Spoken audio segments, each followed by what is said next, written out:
As deal-making negotiations continue in Switzerland, similar negotiations are underway involving the United Nations. They may be less talked about, but no less significant.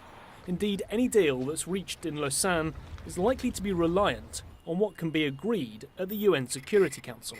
If there is an agreement, the parties would have to go to the Security Council and then ask or initiate a resolution that would lift this complete ban on enrichment activities by Iran.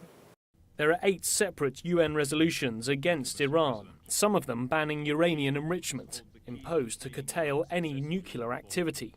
The possibility of a new UN resolution overturning those is now being vehemently opposed by some US lawmakers.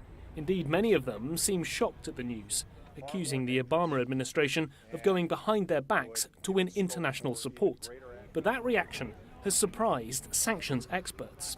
It's always been known to people in the negotiations, and frankly to people I've briefed on Capitol Hill, that the UN would have to be involved. In fact, it's been clear from day one that if there were to be a deal that changes Iran's international operating environment, the way in which it can do business, it would have to involve changes to UN sanctions.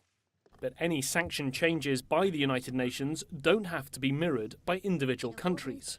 The US, for example, would not be obliged to lift or reduce its own sanctions just because the UN does. UN sanctions are there to compel governments to follow in kind, but that doesn't mean that we are telling different legislatures what to do. That's a separate issue. They're free to go about, as is their sovereign right.